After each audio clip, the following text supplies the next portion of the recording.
History has a way of playing tricks on us, weaving threads of chance and fate into patterns so bizarre they defy belief. Picture this: two strangers, born on opposite sides of the world, with no connection whatsoever, yet they share the same name, the same face, even the same life story. It sounds like fiction, but it happened. In the grand tapestry of time, these uncanny parallels aren't just flukes, they're glimpses into a world where reality feels stranger than myth.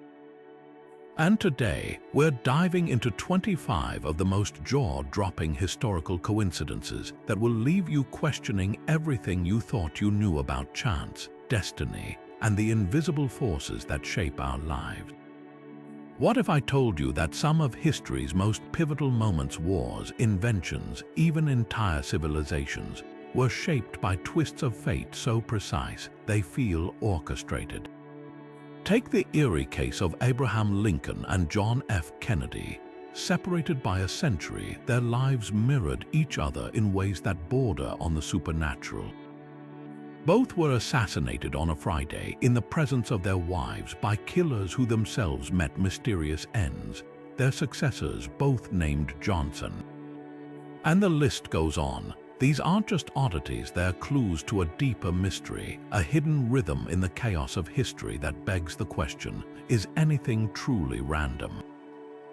From ancient prophecies that came true centuries later to chance encounters that altered the course of nations, the stories we're about to explore will blur the line between coincidence and destiny.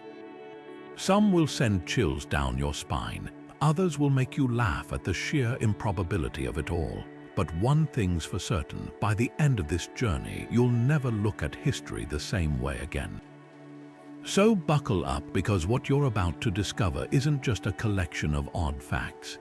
It's proof that sometimes reality is the greatest storyteller of all.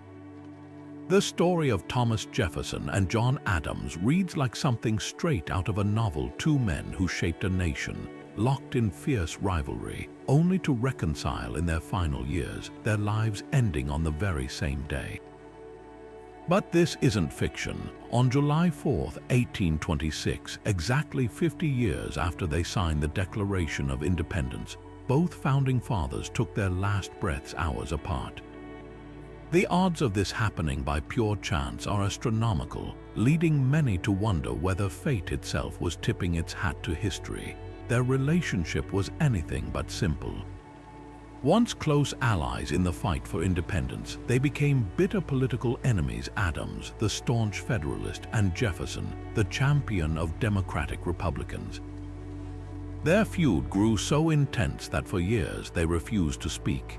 Yet, as time softened their sharpest edges, something remarkable happened.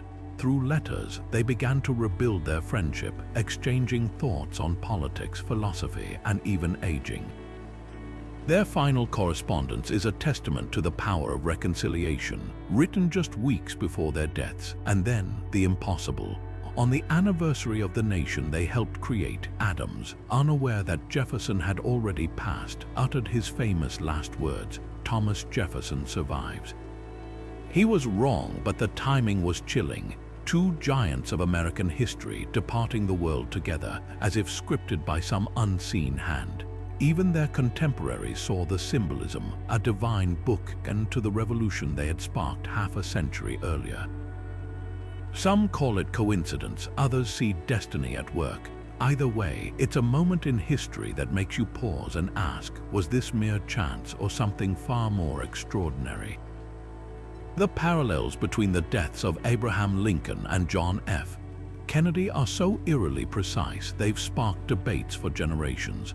Both men were shot in the head in front of their wives on a Friday. Lincoln at Ford's Theater in 1865, Kennedy in a Ford Lincoln convertible a century later. Their assassins, John Wilkes Booth and Lee Harvey Oswald, were both Southern sympathizers with three-part names, and both were gunned down before standing trial. Even the locations feel like twisted echoes. Lincoln was killed in a theater while Oswald was apprehended in one. Then there's the succession. Lincoln was replaced by Andrew Johnson, born in 1808. Kennedy by Lyndon Johnson, born in 1908. Both vice presidents were Southern Democrats with clashing relationships to their predecessors. Andrew Johnson openly feuded with Lincoln's allies, while Lyndon Johnson inherited Kennedy's unfinished civil rights agenda. The coincidences stack higher when you dig deeper. Lincoln's secretary, named Kennedy, warned him not to go to the theater. Kennedy's secretary, named Lincoln, advised against the Dallas trip. Even the years they entered Congress, 46 and 47, feel like numerical mirror images. Skeptics dismiss these as random quirks, but the sheer volume is staggering. Could chance alone weave such a detailed tapestry of parallels?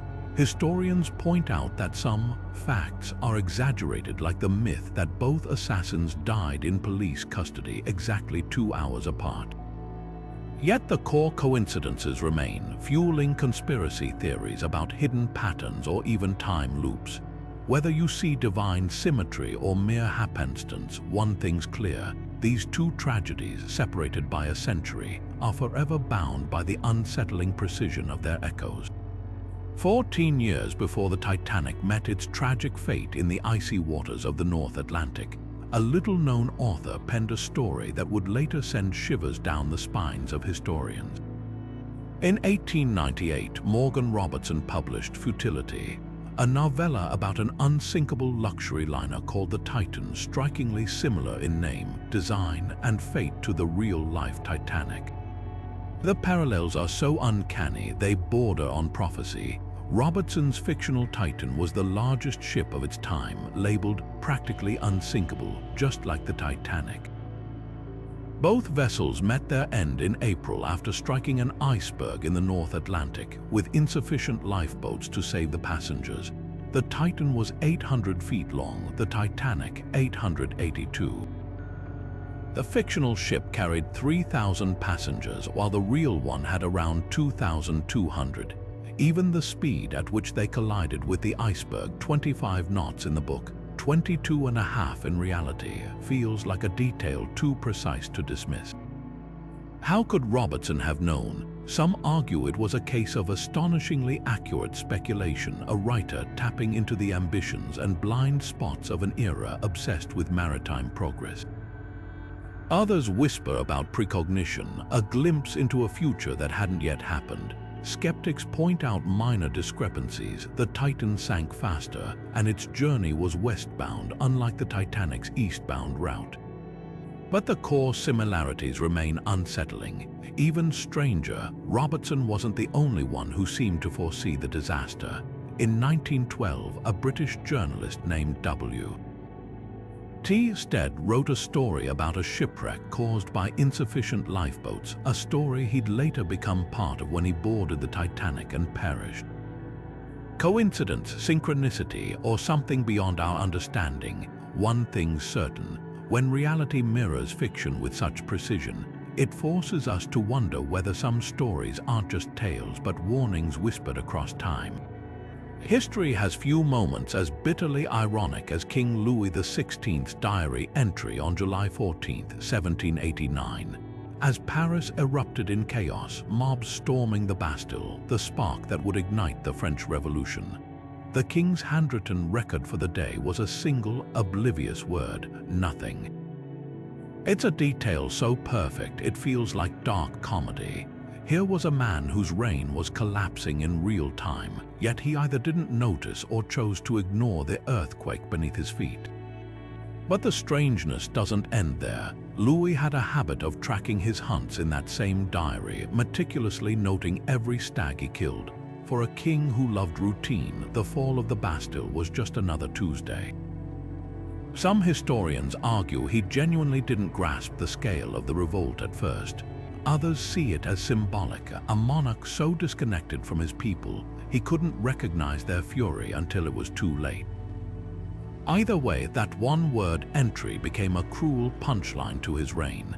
Then there's the calendar twist. 6 years later, Louis would lose his head on January 21, 1793.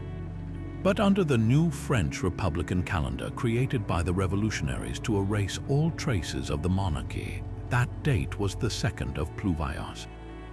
A system designed to bury the past ironically immortalized his execution in a way that feels like fate's final joke. The king who wrote nothing as history changed forever. His legacy was rewritten quite literally by the very revolution he failed to see coming. Was it coincidence or poetic justice? The man who dismissed the storming of the Bastille as a non-event became the event his own reign would be remembered for. And that blank space in his diary, it's now one of history's most haunting margins, a king's silence echoing louder than any battle cry. The so-called Curse of Tippecanoe is one of those strange historical patterns that makes you question whether the universe has a dark sense of humor. It all traces back to 1840, when William Henry Harrison, a war hero famous for defeating Native American forces at the Battle of Tippecanoe decades earlier, was elected president. His inauguration day was bitterly cold, yet he refused to wear a coat as he delivered the longest inaugural speech in history. 31 days later, he was dead from pneumonia, becoming the first American president to die in office. And so began a chilling pattern that would haunt the White House for over a century. Every 20 years, like clockwork, presidents elected in years ending with 0, 1840, 1860, 1880, and so on, would meet untimely ends while in office. Lincoln, elected in 1860, was assassinated. Garfield, elected in 1880, was gunned down after just months in power. McKinley, re-elected in 1900, fell to an assassin's bullet. Harding, elected in 1920, died mysteriously during a West Coast trip with rumors of poisoning swirling. Then came Roosevelt in 1940, passing away from a stroke in his fourth term.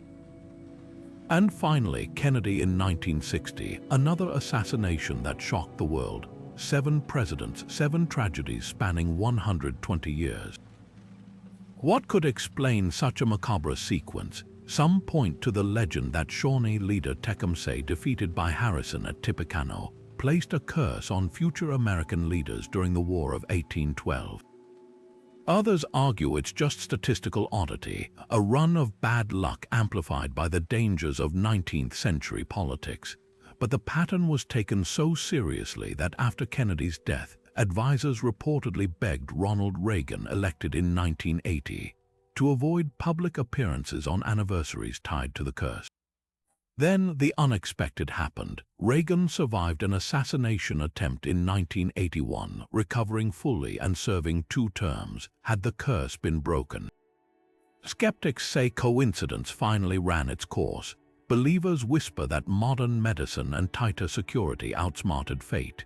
Either way, this eerie 20-year cycle remains one of history's most spine-tingling presidential mysteries, a reminder that sometimes fact feels stranger than any legend.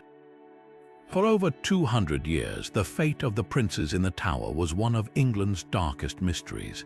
Edward V and his younger brother Richard, Duke of York, vanished without a trace in the summer of 1483, locked inside the Tower of London by their uncle, the future King Richard III. Rumors swirled that they'd been murdered, their bodies hidden where no one would ever find them.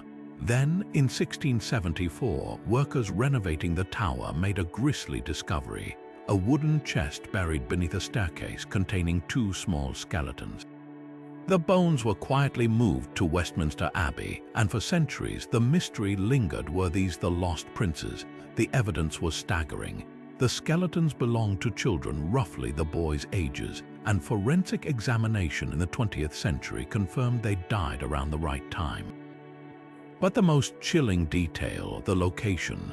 The staircase where they were found led to the chapel of the White Tower, directly beneath the room where Richard III had stayed during their imprisonment. It was as if the walls themselves had whispered the truth, refusing to let history forget. Then, in 2012, another discovery sent shivers through the archaeological world. Richard III's own remains were unearthed not in some grand tomb, but under a parking lot in Leicester. The king who'd been accused of ordering the prince's deaths had been buried hastily without ceremony, his grave lost to time. The symmetry was unsettling. The man linked to their disappearance found centuries later in similarly ignoble circumstances. Some called it poetic justice. Others saw it as history's way of balancing the scales, forcing both victim and accused back into the light when least expected. The parallels don't end there. Richard's skeleton showed signs of brutal battle injuries, while the prince's bones revealed possible suffocation. 3 lives, 3 violent ends, 3 graves hidden, and then revealed at moments that felt less like chance and more like fate intervening. Was it coincidence that the very king tied to their disappearance would himself be rediscovered in modern times, his remains subjected to the same scrutiny? Or was it something deeper, a reckoning delayed by centuries but never truly escaped? Perhaps the most haunting twist of all is what happened after both discoveries. Richard III's DNA confirmed his identity, leading to a televised reburial watched by millions. The princes, meanwhile, rest under a marble monument in Westminster Abbey, their names cleared, their story finally told. After 500 years of silence, the past refuses to stay buried.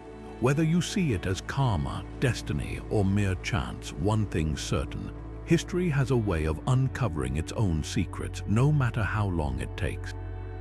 The SS Warremo's journey across the Pacific in 1899 wasn't supposed to be anything extraordinary, just another routine voyage ferrying passengers and cargo from Vancouver to Australia. But what happened at the stroke of midnight on December 31st turned this ordinary trip into one of maritime history's most baffling legends.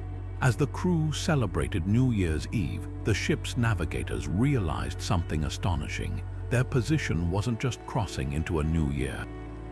It was straddling the very fabric of time itself. According to the logs, the Warremo had reached a precise point in the ocean where the international dateline and the equator intersect. At exactly midnight, the ship's bow was in the northern hemisphere where it was already January 1st, 1900, while the stern lingered in the southern hemisphere, still stuck in December 31st, 1899. To make it even stranger, the port side basked in summer while the starboard side shivered in winter. In that single moment, the Warremo technically existed in 2 different centuries, 2 different dates, and 2 different seasons all at once. Skeptics have poked holes in the story for decades. Some argue the crew's navigation tools weren't precise enough to confirm their exact position. Others claim the tale was embellished over time, a sailor's yarn spun into legend. But maritime historians point out that the math checks out. The international dateline does zigzag near the equator, creating narrow windows where such a phenomenon could theoretically occur. The real question isn't just whether it happened, it's why no other ship has ever replicated the feat. The Warremo's captain, John Phillips, reportedly seized the moment with theatrical flair, announcing to passengers that they were nowhere in time. Newspapers later sensationalized the story, dubbing it the ship that split the centuries. Yet for all its fame, the Warremo's luck ran out years later when it vanished without a trace during World War I, adding another eerie layer to its legacy. So was it a navigational miracle or a myth? Perhaps the truth lies somewhere in between, a fleeting convergence of human calculation and cosmic chance, where for one impossible minute, a ship danced on the edge of time itself. And whether fact or folklore, the Warremo's tale endures as a reminder that even in our modern world, the sea still keeps some mysteries untouchable.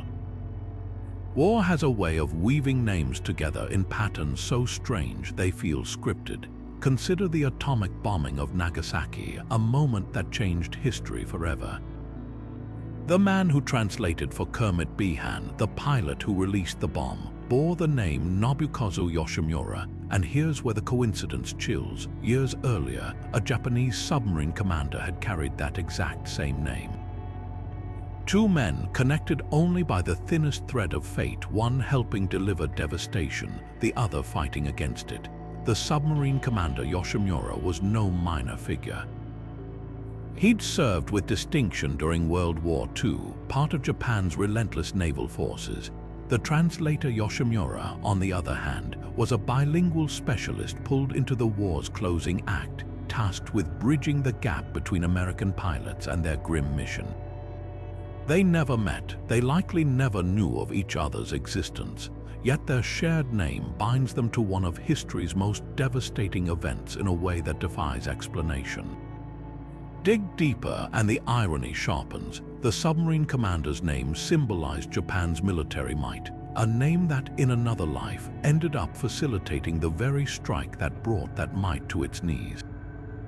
Some might dismiss this as random happenstance, but when you consider how many names exist in the world, the odds of these two intersecting at such a pivotal moment feel less like chance and more like some cosmic joke.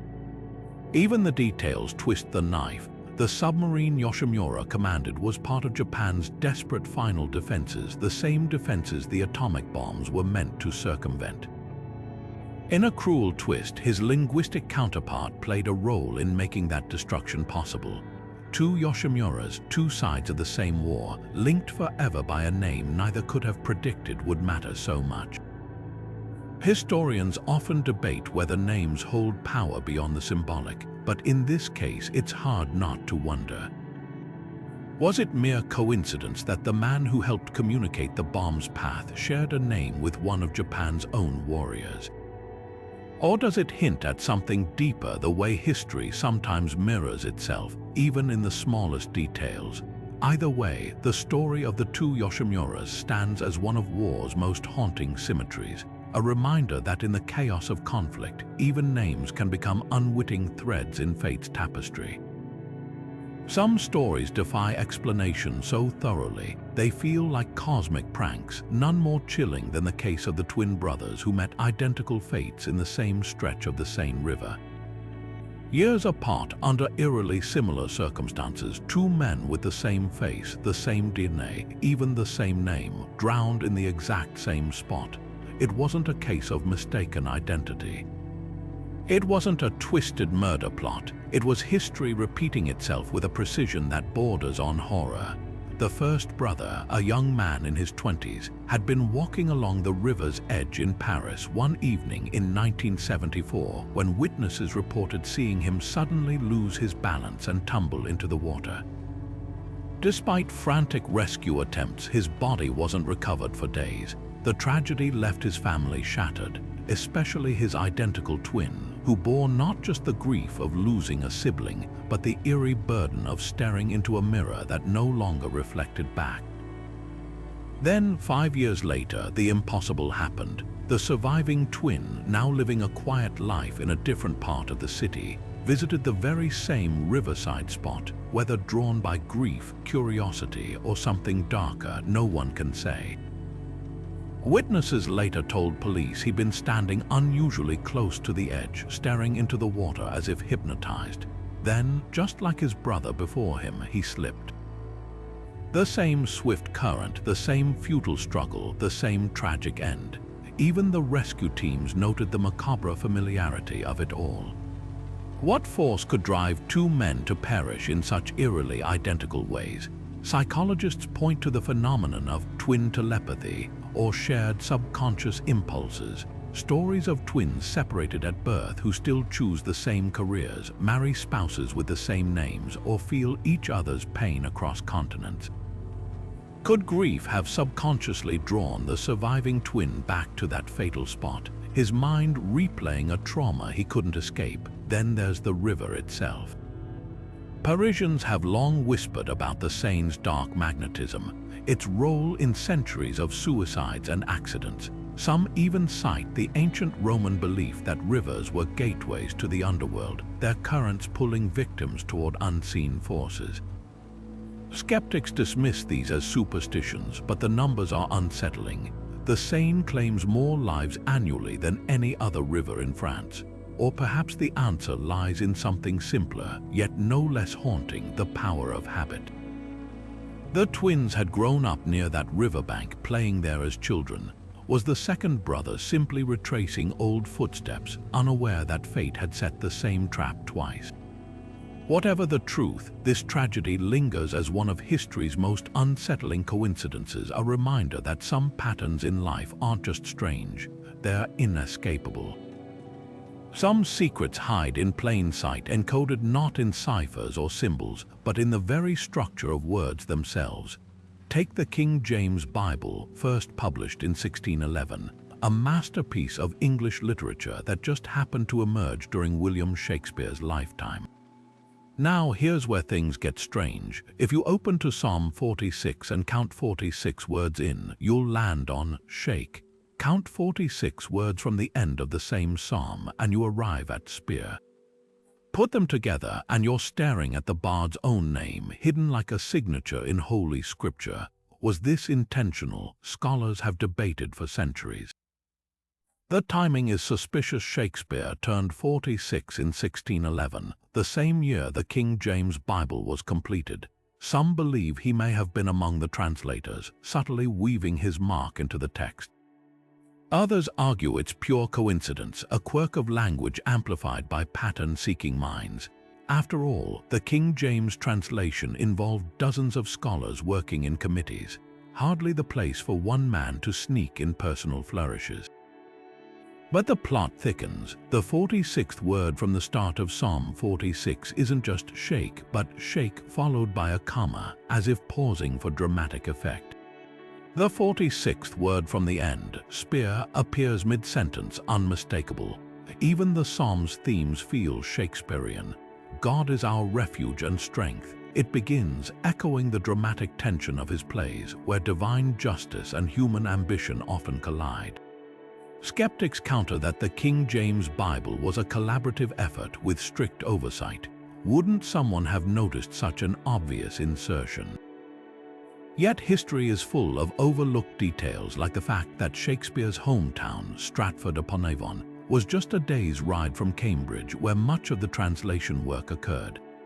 Could he have visited, influenced a phrase or two? We'll never know for certain. Perhaps the most compelling argument isn't about proof, but resonance.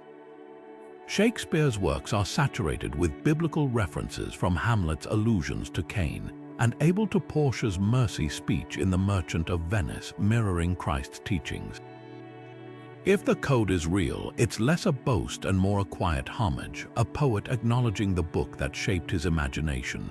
If it's chance, it's a staggering one, like finding a needle in a haystack, only to realize the needle spells your name. In the end, the mystery lingers. Coincidence or coded tribute, the answer may depend on how much magic you believe hides in the margins of history. But this much is undeniable. 400 years later, we're still talking about it, still turning the pages, still wondering if the greatest writer in the English language left us one final riddle, not in a sonnet or a soliloquy, but in the sacred text itself. Deep in the frozen wilderness of Canada's Nunavut territory lies Angakuni Lake, a place shrouded in a mystery so chilling it's been whispered about for generations. In November 1930, a fur trapper named Joe Labelle arrived at the Inuit village nestled along its shores, a community he'd visited many times before. But this time, something was horribly wrong. The tent stood empty, fires still smoldered beneath pots of half-cooked food. Sled dogs, starved and tethered to stakes, had resorted to cannibalism. And the most unsettling detail of all, not a single soul remained to explain what had happened. Labelle's account, later published in newspapers, described a scene straight out of a nightmare. Tools lay scattered as if dropped mid-task. Rifles leaned against tents unthinkable for hunters to abandon in the Arctic wild. Then came the most macabre discovery, the village cemetery. Graves had been dug up not by animals but with methodical precision. The bodies were gone. Labelle searched for hours but found no tracks in the snow, no signs of struggle, just an eerie silence where a thriving community of 30 people should have been. Theories erupted like geysers. Some pointed to alien abductions, citing strange lights seen in the sky around that time. Others whispered of the Wendigo, a cannibalistic spirit from Inuit folklore said to steal souls. More practical explanations suggested a sudden avalanche or deadly gas leak from the lake, yet no geological evidence supported either. Even the Royal Canadian Mounted Police, who launched an investigation, came up empty. No bodies, no clues, just a village frozen in time, its people vanished into thin air. Then there's the baffling twist of the lone survivor, or lack thereof. In mass disappearances, there's almost always someone left behind. The sick, the elderly, those who couldn't flee. But Angakuni's absence was total. Even if the villagers had been forcibly taken, why leave rifles and food behind? And how could 30 people, including children and elders, be moved without a single cry for help or trail in the snow? Skeptics argue Lebel's story was exaggerated or even fabricated, noting inconsistencies in his timeline. Yet Inuit elders have their own versions of the tale, passed down long before newspapers sensationalized it. They speak of a curse tied to the lake, of voices heard on the wind when no one is there.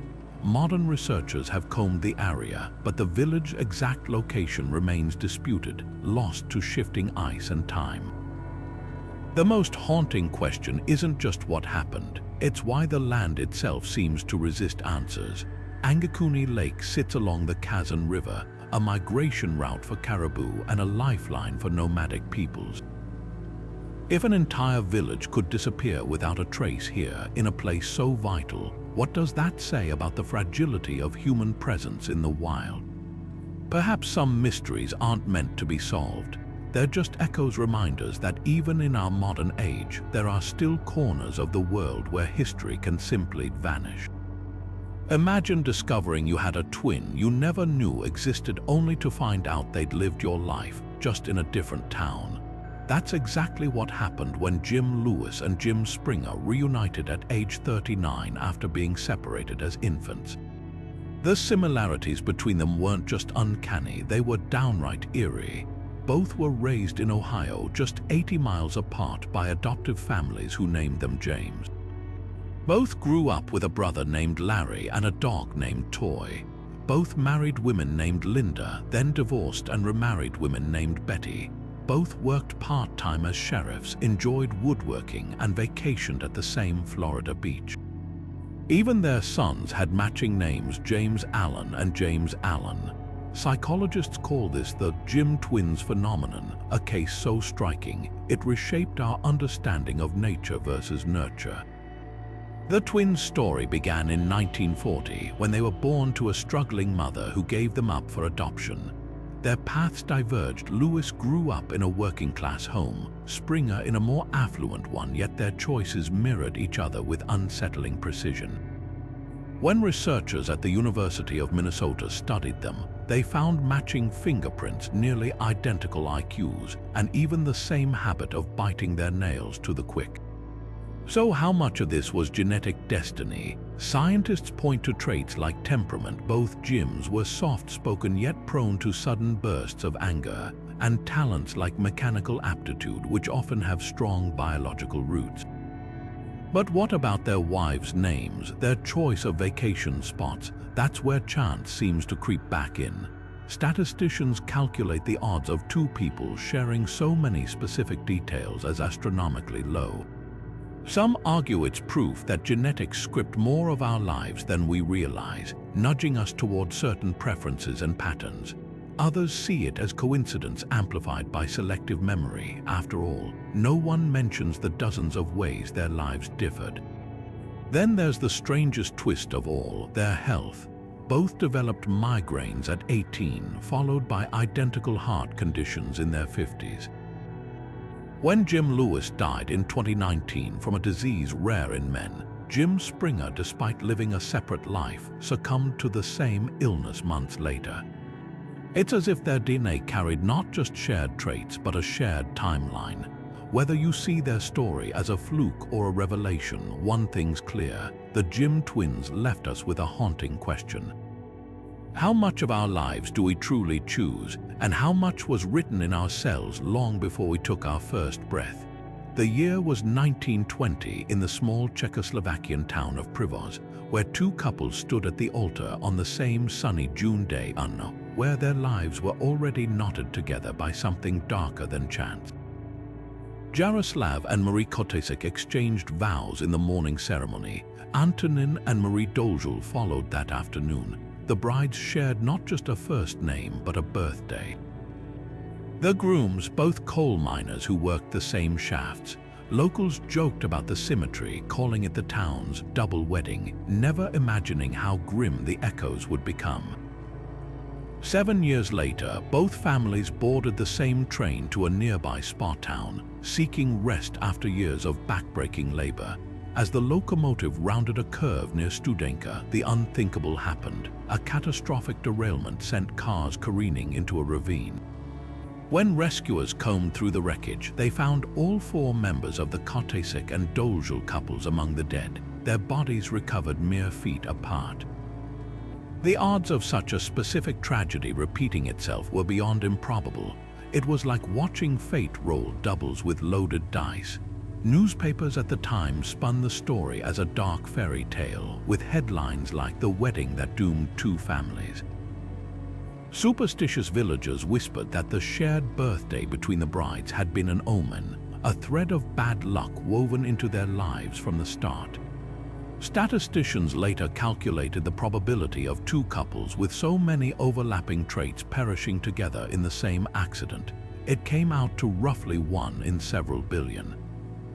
Yet skeptics point to the era's lax rail safety standards. 1927 was a brutal year for European train disasters. They argue that miners who frequently traveled together for work retreats were statistically more likely to be victims. But this ignores the deeper strangeness. Why these 2 couples, linked by so many parallels in the same fatal moment? Even their surviving children couldn't escape the eerie pattern. Both families had sons named Jaroslav, who grew up orphans in the same foster home. Perhaps the most haunting detail emerged decades later when a historian uncovered an overlooked fact. The train's doomed route had passed directly beneath the church where the couples married. For a fleeting second before the crash, the tracks had carried them through the shadow of the very place their intertwined fates began. Coincidence, a glitch in the fabric of reality? Or something more unsettling, proof that certain lives are bound together so tightly, not even death can untangle them? When Howard Carter unsealed Tutankhamun's tomb in 1922, it wasn't just the golden treasures that sent shivers through the archaeological world, it was the death of a tiny yellow canary. Carter had kept the bird as a cheerful companion during his grueling excavations in Egypt's Valley of the Kings. But on the very day the tomb was breached, a cobra slithered into its cage and devoured it. To the superstitious locals, this wasn't just bad luck, it was a divine warning. The cobra, after all, wasn't just any snake. It was the sacred uraeus, the emblem of pharaonic power, coiled on the brows of kings to strike down their enemies. The message seemed clear: disturb the dead and the gods would answer. The so-called Curse of the Pharaohs quickly spiraled into legend, fueled by a string of eerie deaths among those connected to the tomb's discovery. Lord Carnarvon, the expedition's financier, died just months later from an infected mosquito bite coincidentally, at the exact moment Cairo suffered a citywide blackout. Back in England, his dog reportedly howled and dropped dead the same night. Then came the whispers, a curse inscription allegedly found on the tomb's walls, warning that death shall come on swift wings to him who disturbs the peace of the king. Never mind that Carter himself lived another 16 years. The myth had taken hold. Journalists gleefully catalogued every misfortune, from mysterious illnesses to suicides, linking them to Tutankhamun's wrath. But here's where coincidence twists into something stranger. Cobras weren't just symbolic, they were practical guardians. Ancient Egyptians sometimes placed live snakes in tombs as deterrents, a fact Carter likely knew. And Carnarvon, his fatal infection wasn't supernatural. It was the result of a razor nick exacerbated by Egypt's harsh climate. Even the curse inscription was later debunked as a creative mistranslation. Yet the pattern of deaths defied easy dismissal. Of the 22 people present when the tomb was opened, 6 had died within a decade. a higher mortality rate than statistically expected. The most chilling detail, though, lies in the timing. The canary's death mirrored an ancient Egyptian belief: the ba, or soul, was depicted as a bird. By their logic, the snake hadn't just killed a pet, it had consumed a wandering spirit, perhaps one fleeing the violated tomb. Modern skeptics roll their eyes, but consider this. In 2010, microbiologists discovered that sealed tombs can cultivate toxic molds and bacteria, potentially explaining some curse fatalities. Nature, it seems, had its own defenses. So was it a curse or a cascade of coincidences dressed in folklore? The answer may depend on how you read the signs. But one thing's certain: when a symbol of royalty strikes on the day a king's rest is disturbed, even the staunchest rationalist might feel a prickle of doubt. After all, history's greatest coincidences aren't just about what happens, but when and to whom. The story of the Mary Celeste reads like a maritime horror tale, except the horror is in what's missing.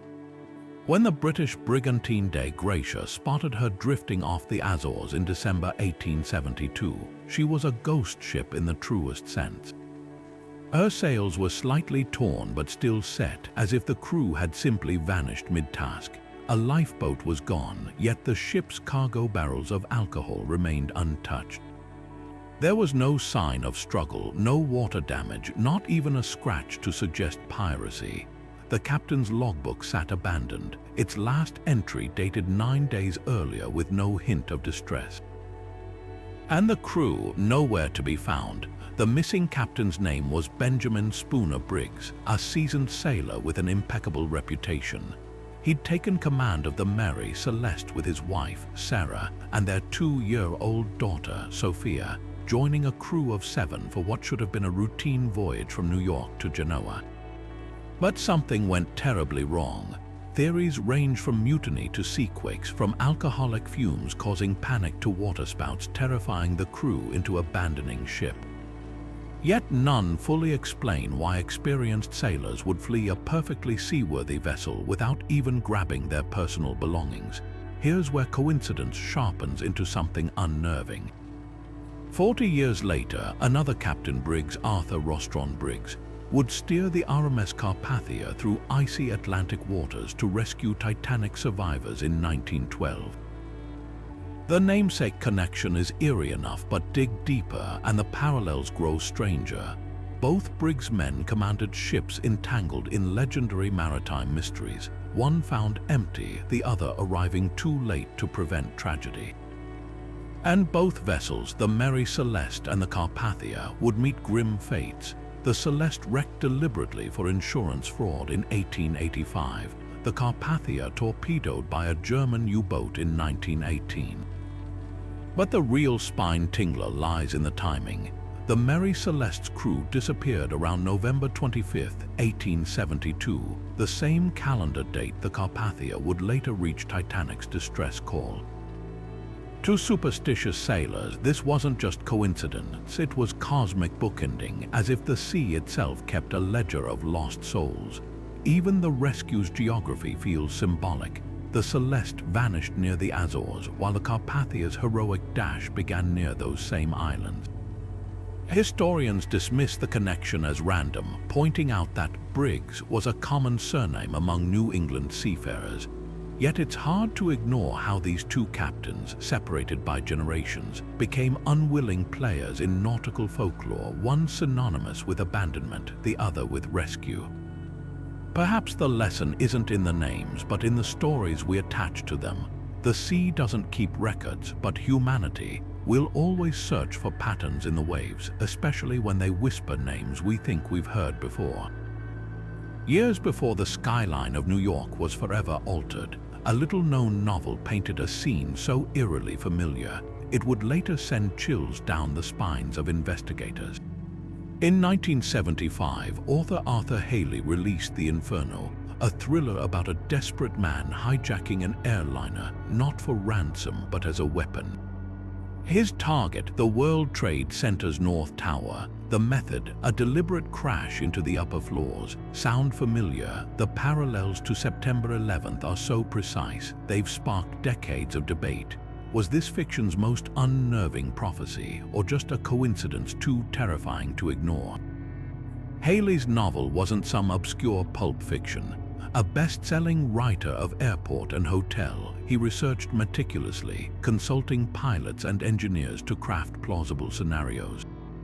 In the Inferno, the hijacker, a grieving father, seeks revenge on a corporation he blames for his son's death. He commandeers a Boeing 707, orders the crew to descend over Manhattan and aims for the tower. The details border on prophetic. The impact zone between the 90th and 100th floors, the real attacks hit floors 93 through 99, the catastrophic fireball, even the collapse of upper floors. Haley even described office workers trapped above the impact zone, waving makeshift flags from windows, a haunting mirror of the real-life horror. Skeptics argue it was an educated guess. By the 70s, skyscrapers were symbols of corporate power, and air travel was increasingly vulnerable to hijackings. A 1974 report by security analyst Anthony C. Sutton had already warned that terrorists might use planes as missiles. But here's where the coincidence deepens. Haley's fictional attack happens in November, the same month Al-Qaeda initially planned 9/11 before weather delays pushed it to September. Even the hijacker's motivation echoes the real perpetrator's grievances against Western capitalism. Then there's the eerie afterlife of the book itself. After 9/11, out-of-print copies of The Inferno surged in value, with collectors calling it the novel that predicted the unimaginable. Conspiracy theorists speculated about government foreknowledge, pointing to a 1999 Pentagon exercise simulating a plane hitting the Pentagon, another detail paralleling Haley's plot. Yet the author's son later clarified his father had simply been extrapolating trends, not predicting the future. Perhaps the most unsettling twist isn't the novel's accuracy, but the question it forces us to confront. How many other fictional warnings lie buried in plain sight? From H.G. Wells' foreseeing atomic bombs to Morgan Robertson's Titan foreshadowing the Titanic, history is littered with storytellers who, intentionally or not, sketched blueprints for real-life tragedies. Whether the Inferno was a fluke or a flicker of subconscious foresight, one thing's certain.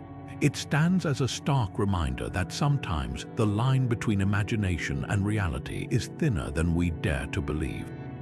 Even criminals get lucky sometimes, but for one German murderer, a stroke of luck became his undoing in the most ironic way possible. In 1924, a man named Karl Scholl won the German National Lottery, a windfall that should have set him up for life. But when authorities checked his ticket, they noticed something chilling. The winning numbers matched the birth date of a woman he'd murdered years earlier. The victim, his former landlady, had vanished without a trace until this slip of paper tied her fate directly to him. Scholl's crime had been nearly perfect. He'd killed the woman during a robbery, hiding her body so well that police never found it.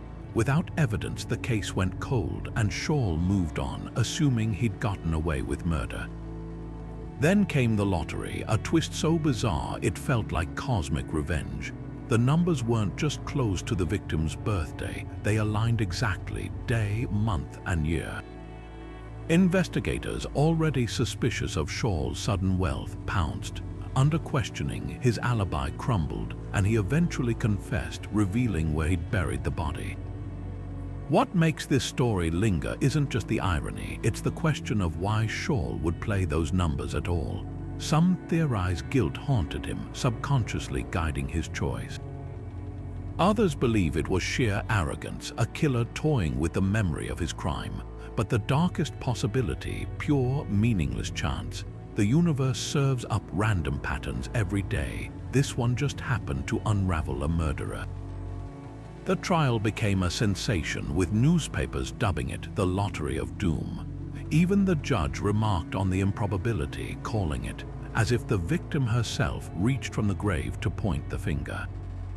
Scholl was convicted and executed, his fleeting luck a cautionary tale about the illusion of getting away with anything, because sometimes fate doesn't just keep score, it rigs the game.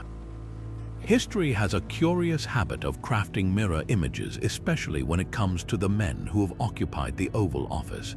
Few cases are as strikingly bizarre as the parallel lives of Warren Harding and Calvin Coolidge, two presidents who bore such an uncanny resemblance to each other they could have passed for brothers. But their symmetry went far beyond their similar parted hair, square jaws, and stern expressions. Both men rose to the presidency unexpectedly, both died suddenly while in office, and both just happened to be married to women named Grace. Was this a case of presidential déjà vu or something far stranger? Harding, the 29th president, was a charismatic speaker with a penchant for scandal, his administration later tarnished by the Teapot Dome bribery affair. Coolidge, his successor as the 30th president, was famously tight-lipped, earning the nickname Silent Cal for his economy of words. Yet beneath their contrasting personalities, the coincidences stack up like layers in a political sandwich. Both men assumed office after the sudden death of their predecessors, Harding following Woodrow Wilson's stroke-ridden departure, Coolidge stepping in after Harding's own mysterious collapse during a West Coast trip in 1923. Then there's the matter of their wives. Florence Harding, though not a Grace, shared eerily similar traits with Grace Coolidge. Both were deeply private, fiercely protective of their husbands' legacies, and known for their sharp political instincts. But it's the name coincidence that lingers like an inside joke from the universe. Grace Coolidge was already First Lady when Harding's successor took office, meaning for a brief, surreal moment, America had two consecutive presidents married to women bearing the same name. Their deaths only deepened the mystery. Harding's official cause of death was a heart attack, though rumors swirled of poisoning, a cover-up, or even suicide. Coolidge, ever the stoic, simply went to bed one night in 1933 and never woke up, his passing as quiet as his presidency. The timing was eerie, too. Both men died in their 50s, their presidencies cut short just as the nation teetered between eras of prosperity and crisis. But here's where the story twists. Some historians argue their similarities weren't accidental at all. They were products of a political machine that favored a certain type of leader. The 1920s were an era of stability and conservatism, a backlash to Wilson's idealism. Harding's charm and Coolidge's restraint were two sides of the same coin, both appealing to a nation weary of upheaval. Even their looks, patriarchal, reassuring, fit the mold of what voters subconsciously craved. Yet that doesn't explain the Grace notes. Grace Coolidge once joked that she and Florence were bookends, holding up the weight of history between them. Maybe that's the real lesson here. Sometimes coincidence isn't just chance. It's history repeating its patterns, trying to tell us something about the men we choose to lead and the shadows they leave behind. In the black and white crowd of 1941, one man stands out like a thumbprint on glass. The photo was taken at the grand reopening of the South Fork Bridge in British Columbia. Ordinary enough, except for the figure in the background wearing sunglasses, a printed t-shirt, and a hoodie that wouldn't become trendy for another 70 years. His pose is casual, his haircut suspiciously modern, his whole aesthetic screaming 21st century. Dubbed the time-traveling hipster, this mystery man has fueled conspiracy theories for decades. Could he be proof of temporal tourism, or just a case of history's sense of humor? Fashion historians have dissected the image frame by frame. The sunglasses resemble Ray-Ban aviators, which did exist in 1941, but the military-issued versions were rare among civilians. The t-shirt's bold print is another red flag. While graphic tees existed, they were niche, not the kind of thing you'd wear to a public event. Then there's the hoodie, a garment more at home in a Brooklyn coffee shop than Depression-era Canada. Even his stance, arms crossed, leaning slightly back, feels anachronistic. More guy waiting for his artisanal latte than man cheering a bridge unveiling. Skeptics offer simpler explanations. The t-shirt might be a striped button-up with the sleeves rolled, distorted by the photo's graininess. The hoodie could be a zippered sweater popular among laborers at the time.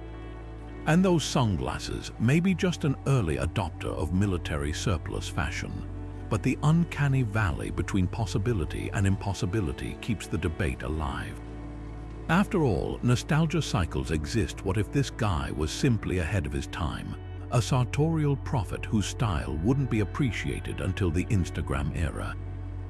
Yet the photo's context deepens the intrigue. 1941 was a hinge point in history.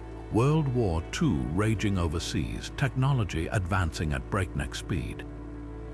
If time travelers existed, wouldn't this turbulent era be a prime destination? Some theorists argue the man isn't a tourist but a stranded chrononaut, trapped in the past and trying to blend in. Others joke he's a particularly dedicated method actor who missed the memo that Back to the Future wasn't a documentary, the most compelling counterpoint. The human brain is wired to seek patterns, especially in grainy old photos where details blur. We've all seen clouds that look like faces or shadows that resemble ghosts. Could our hipster just be a trick of light and selective interpretation? Maybe, but here's the twist. In 2016, a Swedish artist recreated the photo with a model in period-accurate clothing, proving how easily modern cuts can be mimicked with vintage pieces.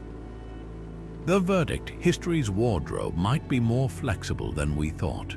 Or perhaps, just perhaps, some coincidences are tailor-made to mess with us. Sometimes fate doesn't just deal a cruel hand, it shuffles the deck in ways so improbable they defy belief. Take the grim case of two strangers in 1932 New York, whose paths crossed in the most devastating way possible. A man stood on the ledge of a Harlem apartment building, ready to end his life. As he stepped into the open air, he had no way of knowing that another man, a complete stranger, was standing directly below, preparing to take his own life at that very moment. The jumper landed on him, killing them both instantly. The odds of such a tragedy, roughly 1 in several hundred million, like winning the world's most macabre lottery. The details make it even more chilling. Both men were in their 40s, both unemployed during the depths of the Great Depression, both pushed to despair by circumstances beyond their control. Yet neither had any connection to the other, no shared acquaintances, no overlapping circles. One had wandered to that spot beneath the building purely by chance, as if drawn there by some invisible thread of tragedy. Even the timing was eerie. Witnesses reported hearing the second man's anguished cries just moments before the impact, suggesting their decisions to die had been synchronized to within seconds. Statisticians have tried to calculate the probability of such an event. First, consider the odds of two people independently choosing to end their lives on the same day, already slim given suicide rates at the time. Then factor in the same location, the same method, and the exact same moment. It's like two needles finding each other in a planet-sized haystack. Psychologists point to the Werther effect, a phenomenon where suicide sometimes cluster due to suggestion. But these men acted in isolation, unaware of each other's existence. The tragedy echoes another bizarre case from Vienna in 1883. Where a teenage boy leapt from a window only to collide with an elderly man walking below, killing them both. But what sets the New York incident apart is the haunting symmetry, two lives already shadowed by despair, intersecting in a single catastrophic instant. Some call it random misfortune, others see it as a dark reminder that even in our most private moments of pain, we're never truly alone. The universe has a strange way of weaving individual tragedies into something larger, whether by chance or by something far more unsettling. Vincenzo Peruggia might be history's most successful art thief, not because he got rich, but because his crime accidentally turned the Mona Lisa into the most famous painting in the world. In 1911, the unassuming Italian handyman walked into the Louvre, hid inside a closet overnight, and strolled out the next morning with Leonardo da Vinci's masterpiece tucked under his smock. For 2 years, the painting sat hidden in his Paris apartment, wrapped in a blanket and stuffed inside a false bottom trunk. The theft itself was shockingly simple: no alarms, no guards, just one man exploiting the museum's lax security. But what happened next was anything but predictable. While police scoured Europe for leads, the empty space where the Mona Lisa once hung became a magnet for public fascination. Crowds flocked to stare at the blank wall, as if the absence of the painting held its own strange power. Newspapers ran sensational headlines dubbing the theft the crime of the century and turning the Mona Lisa into a household name for the first time. Before the theft, it was just one Renaissance portrait among many. After, it became a cultural obsession, a symbol of mystery and prestige. Here's where coincidence takes the wheel. Perugia was finally caught in 1913 when he naively tried to sell the painting to an art dealer in Florence, believing he was returning it to Italy out of patriotism. But the timing couldn't have been more ironic. Those same 2 years the Mona Lisa was missing, they happened to coincide with the explosive rise of Pablo Picasso and the birth of modern art. Cubism was shattering traditions, and suddenly, the public's hunger for the rediscovered masterpiece dovetailed perfectly with this new appetite for artistic spectacle. The Mona Lisa's return wasn't just a recovery, it was a rebirth, splashed across front pages as the art world's centerpiece. Critics argue the painting's fame was inevitable, but the numbers tell a different story. Visitor numbers at the Louvre doubled after its return, a surge directly tied to the theft's media frenzy. Even Picasso himself was briefly a suspect, a twist that only added to the legend. Perugia, meanwhile, became an unlikely folk hero in Italy, serving just 7 months in jail while the painting he'd stolen skyrocketed in value. The real kicker. Perugia's bumbling crime accidentally preserved the Mona Lisa's legacy. Before 1911, the painting had faded into the background, overlooked next to flashier works. After its disappearance, it became immortal, a canvas forever tied to the thrill of the heist and the birth of modern celebrity culture. Some call it luck. Others call it destiny, but one thing's certain: the thief who tried to steal history ended up writing himself, and the Mona Lisa, into it forever. Harry Houdini spent his life escaping the impossible straitjackets, water tanks, even buried alive stunts, but his final act was one he couldn't cheat. On October 31st, 1926, the legendary magician took his last breath in a Detroit hospital, his death as theatrical as his career. The official cause was peritonitis from a ruptured appendix, but the circumstances were straight out of one of his own mysteries. Just days earlier, a college student had punched Houdini in the stomach as a test of his famed abdominal strength. The magician had been lying down at the time, unprepared for the blow. He performed one last show in agony before collapsing. And then, with perfect irony, the man who'd spent decades debunking spiritualists and fake mediums died on Halloween, the night when the veil between worlds is said to be thinnest. But the real twist came with his final words. As his fever spiked, Houdini reportedly whispered, "I'm tired of fighting." Some accounts claim he added a cryptic aside, "Maybe this will convince them." No one knows exactly who them referred to, but history delivered a punchline worthy of his skepticism. Years later, the very student who'd thrown that fateful punch, J. Gordon Whitehead, would inspire a young magician named James Randi. Randi went on to found the modern skeptic movement, dedicating his life to exposing paranormal frauds with the same ruthless precision Houdini had. The man whose blow inadvertently killed the world's greatest escape artist became the indirect catalyst for perpetuating his legacy of doubt. The layers of coincidence deepen when you examine Houdini's last days. He'd made a promise to his wife, Bess: if anyone could contact him from beyond the grave, it would be her. For years after his death, she held Halloween seances attempting to reach him, even as skeptics like Randi dismantled such rituals as clever trickery. The ultimate irony: Houdini's death birthed an annual tradition that commercialized the very supernatural claims he'd spent his career tearing apart. Today, Halloween seances in his honor still draw crowds, though none have produced a shred of evidence he'd approve of. Perhaps the most haunting detail is the timing. Houdini's appendix ruptured on October 24th, the same date he'd once performed his famous buried alive stunt, escaping a sealed coffin under 6 feet of dirt. In that trick, he'd nearly suffocated before clawing his way out. 7 years later, his body failed him in a way no amount of training could overcome. The man who'd cheated death countless times met his end not by some grand illusion, but by a fluke injury and bad timing. Skeptics argue there's no cosmic significance here, just bad luck compounded by pre-existing medical issues. But Houdini devotees see darker poetry in it. The magician who built his career on controlling every variable was undone by a moment of vulnerability, his death forever tied to the holiday of ghosts and ghouls. And in a final act of defiance, his legacy lives on through the skeptics who continue his work, ensuring that even in death, Houdini gets the last laugh against the supernatural charlatans he despised. The greatest escape artist of all time couldn't dodge mortality, but he did manage to turn his exit into one last unforgettable performance. History has a way of turning the absurd into the uncanny, and few stories prove that better than the day Australia declared war on emus and lost.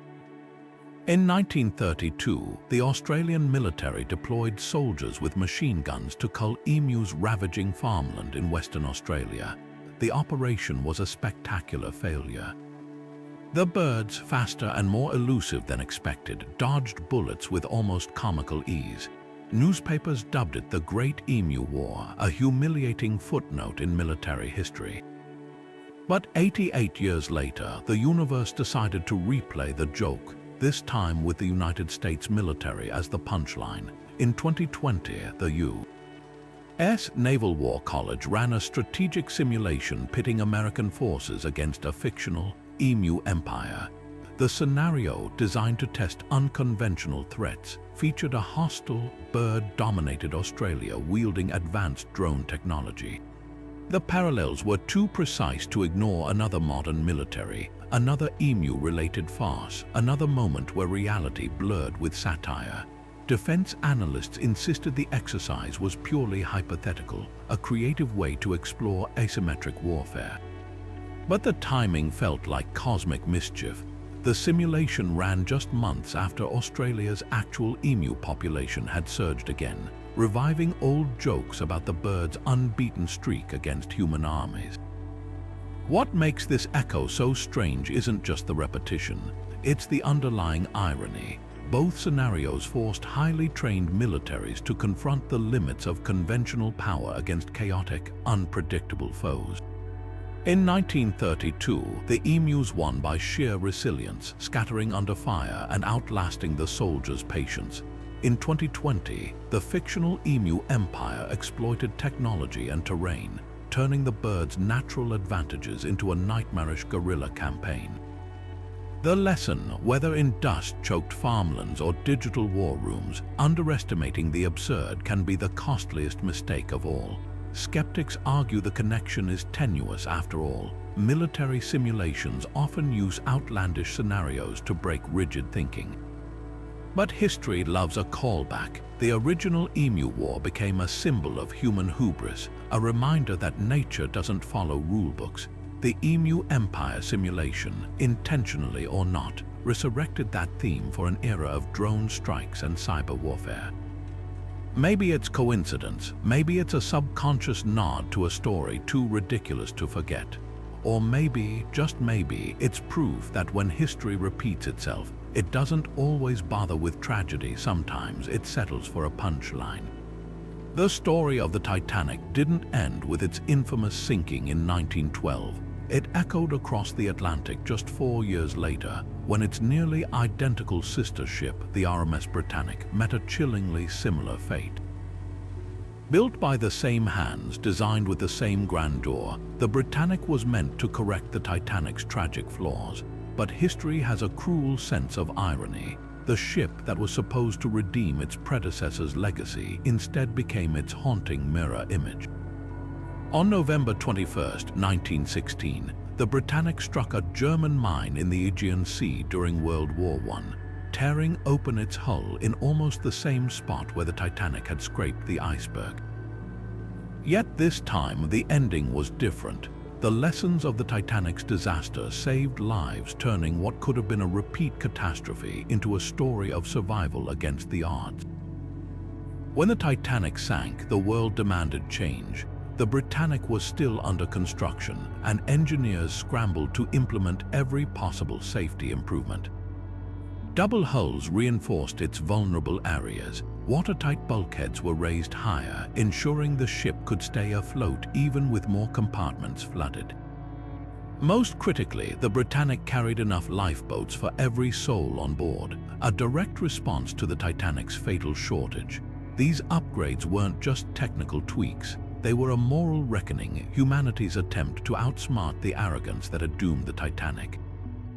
And when disaster struck the Britannic, those changes proved their worth. As the mine exploded beneath the Britannic's bow, the crew sprang into action with a precision born of hard-learned lessons.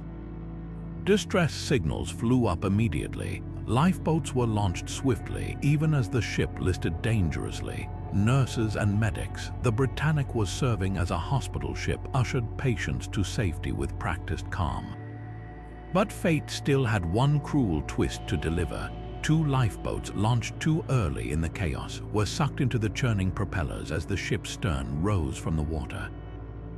30 souls perished in those grim seconds, a stark reminder that even the best preparations couldn't erase all risk. What makes the Britannic story so unnerving isn't just the repetition, it's the way history seemed to stage a twisted experiment.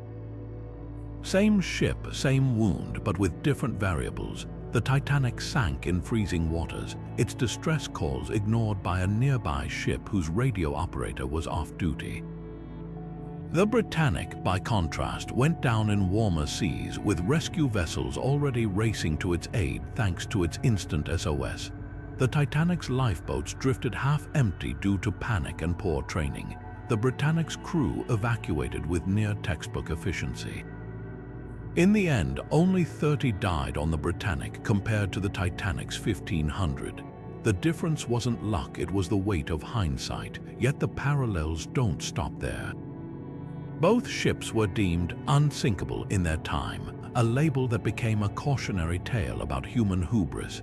Both disasters exposed gaps in maritime law, leading to sweeping reforms in safety regulations. And both wrecks now rest on the ocean floor, their carcasses visited by explorers drawn to their tragic allure. The Britannic's wreck was discovered in 1975 by Jacques Cousteau, lying on its side just a few hundred feet below the surface, shallower than the Titanic's grave, but no less poignant. Perhaps the most haunting detail is the timing. The Britannic sank just before 8 in the morning, almost the same hour the Titanic had slipped beneath the waves. The sun was rising in both tragedies, casting light on scenes of chaos and courage.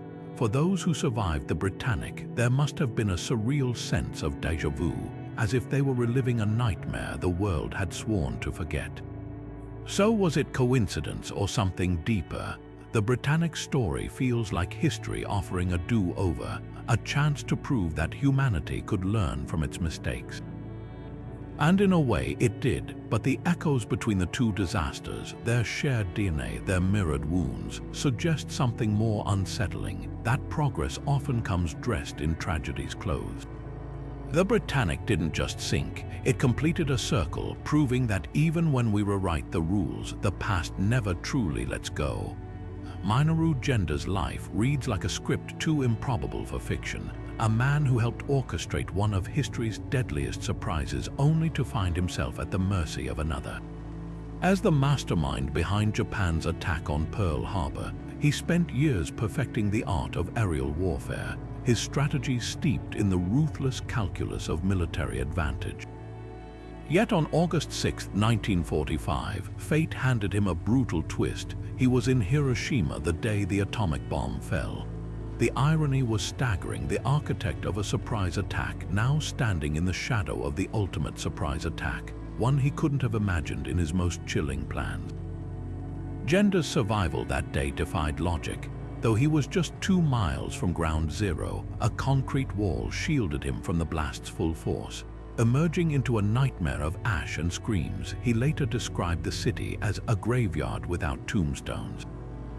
The man who'd once believed in the inevitability of war now walked through its most grotesque aftermath, his uniform torn, his certainty shattered. In that moment, the man who'd helped plunge nations into conflict became a witness to its darkest possible outcome. What happened next was even more extraordinary. The same tactical brilliance that had fueled his military career now turned inward, dissecting the futility of the very systems he'd helped build. After the war, Genda, once a hawkish advocate for Japanese expansion, became an outspoken voice for pacifism. He joined Japan's air self-defense force not to wage war, but to prevent it, dedicating his expertise to national defense without aggression. The transformation wasn't just personal, it was symbolic. The man whose name had been synonymous with Pearl Harbor now stood as a living bridge between Japan's militarist past and its post-war rebirth. Historians still debate whether Genda's shift was born of genuine remorse or pragmatic adaptation, but the timing is haunting. His presence in Hiroshima wasn't just bad luck, it was a cosmic collision of cause and effect. The attack he'd helped launch in 1941 had set in motion the chain of events that led to Hiroshima. Now he'd been thrust onto the other side of history's ledger, forced to confront the human cost of his own playbook. The most poignant detail, Genda wasn't the only link between Pearl Harbor and Hiroshima. Mitsuo Fuchida, the pilot who led the aerial assault on Pearl Harbor, was also supposed to be in Hiroshima that day, but a last-minute military summons spared him. 2 architects of December 7th, both brushed by August 6th in ways that felt less like chance and more like reckoning. Genda's later years only deepened the paradox. He served in Japan's parliament, advocating for nuclear disarmament while warning against the illusions of absolute security, the same illusions he'd once exploited. In interviews, he rarely spoke of Pearl Harbor without also invoking Hiroshima, as if the two events were forever fused in his conscience. Some saw hypocrisy in his transformation, others a rare example of redemption. But perhaps the truth lies elsewhere. Genda's life wasn't just a story of change, it was a mirror held up to history itself, reflecting how easily victors and victims can trade places, and how the same hands that light fires might later strive to douse them. The arc of his life leaves us with an unsettling question. Do we need to stare into the abyss ourselves before we recognize its horrors, or was Genda's journey proof that even the most hardened minds can rewrite their legacies? Either way, his story stands as one of history's most brutal and beautiful coincidences, a reminder that sometimes the universe doesn't just keep score. It demands a witness, from twin brothers meeting identical fates to presidents sharing eerie parallels. History isn't just written, it sometimes feels scripted by some unseen hand. These 25 bizarre coincidences don't just defy statistics. They make us question whether certain events were random collisions or threads in some grand, hidden design. Think about it, the same man who planned Pearl Harbor surviving Hiroshima's atomic blast, or identical twins separated at birth living mirror image lives without ever knowing. These aren't just quirks of probability, they're moments where reality seems to wink at us, hinting that chance and destiny might be two sides of the same coin. So what does it all mean? Science tells us our brains are wired to spot patterns even where none exist. But when Abraham Lincoln's assassin is born the same year as John F. Kennedy's, or when a novelist predicts 9/11 decades in advance, it's hard to shrug it off as mere coincidence. Maybe history has its own rhythm, a kind of cosmic déjà vu where names, dates, and tragedies echo across time like ripples in a pond.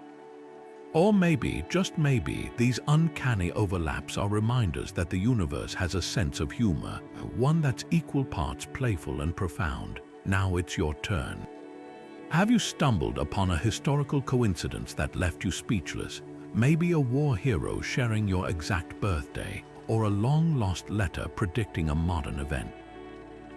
Drop your favorite mind-bending moments in the comments. We're all collectors of these strange, sparkling shards of the past. And if you're hungry for more stories where reality outdoes fiction, hit that subscribe button. Because history isn't just about dates and dead kings. It's a treasure chest of mysteries waiting to crack open, one unbelievable twist at a time. Who knows? The next coincidence might just be your own. Until then, keep looking closer. The past has a way of whispering secrets to those who listen, not in grand proclamations, but in those fleeting, electric moments when the impossible winks back at you.